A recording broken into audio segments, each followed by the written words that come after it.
Live from Allen Fieldhouse in Lawrence, Kansas, this is your Jayhawks Instant Reaction Show on the Sports on 580 social media channels. I am Brendan Dzwierzynski, live from Allen Fieldhouse, recapping what was a thrilling to some degree, but certainly stressful and certainly tense win for the Kansas Jayhawks over the Texas Tech Red Raiders, 67-63. But more important than the final score itself was the fact that KU wins and wins a share of the Big 12 championship for the 17th time in 20 years under head coach Bill Self. And if you want to get it even more granular, how about 17 times in the last 19 seasons overall? Just an unbelievable streak of dominance in the best conference in college basketball for KU, for Bill Self, and for this entire Jayhawks team. It was obviously senior night tonight as well, the home finale for the Jayhawks, their final game at the Fieldhouse for this season, and it was some of those seniors, at least the ones who were being honored tonight, who came up with the biggest plays of the entire game, and we'll get you some of those as things are getting a little bit loud here during cleanup at Allen Fieldhouse, but we'll talk about those two seniors who were honored tonight, and we will start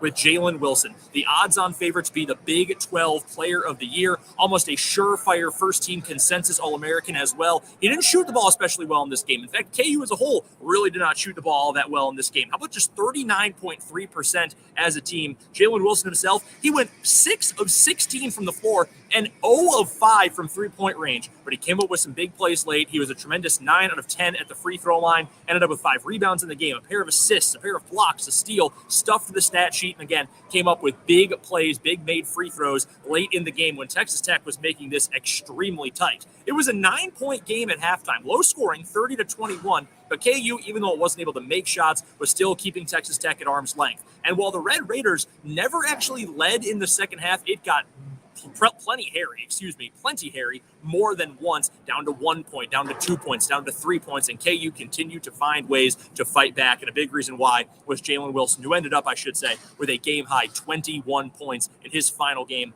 at Allen Fieldhouse before he heads on to the NBA draft, whenever this season does indeed end permanently for the Kansas Jayhawks. The other senior who was honored tonight was the transfer from Texas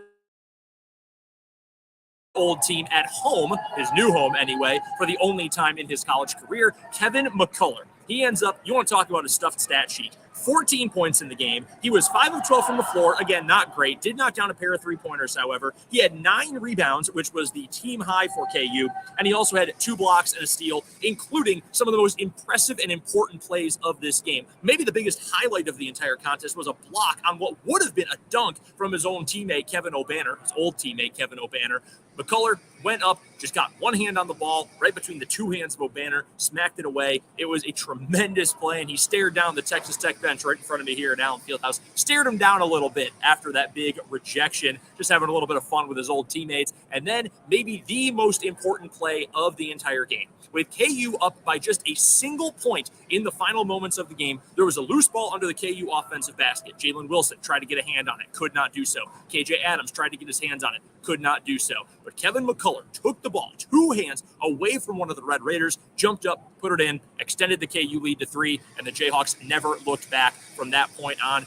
Winning plays, that has become just a thing with Kevin McCullar all season long. Even when he has had games when for 38 minutes maybe he has not played particularly well, he steps up, makes a big play late in contests, and that included tonight, continuing the torrid pace he has been on as of late. And that's something that Jalen Wilson said about his longtime friend and now teammate as well, that's just what he does. He just comes up and makes winning plays, and boy, did the Jayhawks desperately need those winning plays tonight. Other top performers from this game for KU that we should make note of, DeJuan Harris, he was maybe the most efficient shooter. In fact, he was the most efficient shooter of the game for KU, save for Ernest Uday's 1 make on 1 shot. DeJuan Harris went 7 of 12 from the floor. He also made 2 3-pointers in this game. Didn't have a single rebound, which is strange to see, but did have a game-high 5 assists, ended up with 16 points, the second leading scorer for KU, and in fact, the second leading scorer overall for this contest. Continuing, you want to talk about a torrid pace for Kevin McCullar, continuing the incredible stretch of momentum behind the technically junior point guard DeJuan Harris and what he has been able to do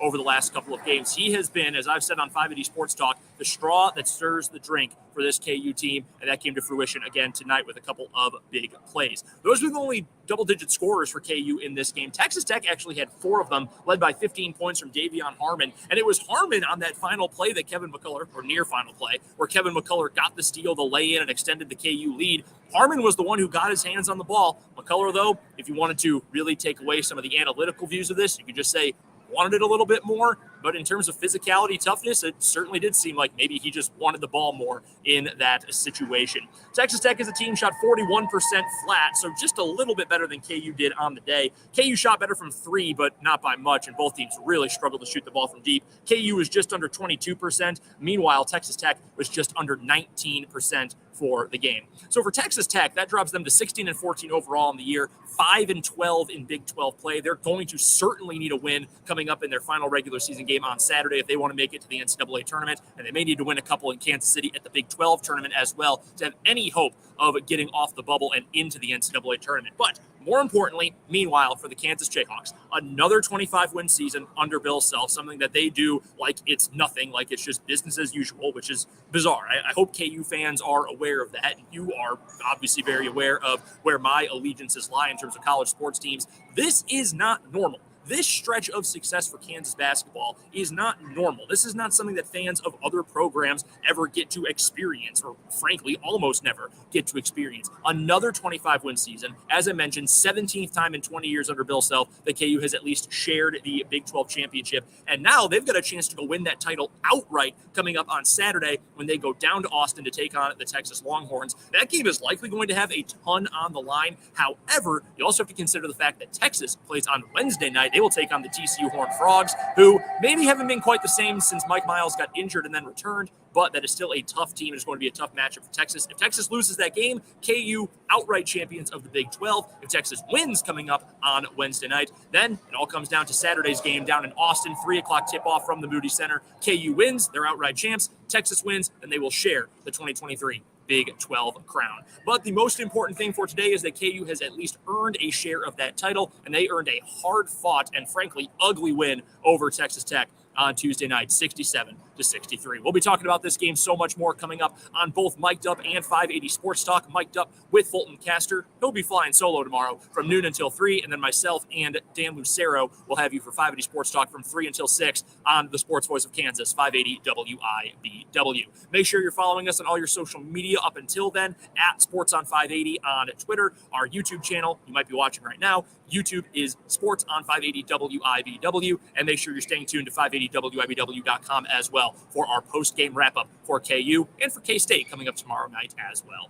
One final time from Allen Fieldhouse in Lawrence as the Kansas Jayhawks 67 and the Texas Tech Red Raiders 63, KU earning at least a share of the Big 12 championship for the second year in a row. From Lawrence and for the Sports on 580 crew, I'm Brendan Dzwierzynski. We'll talk to you coming up on Wednesday.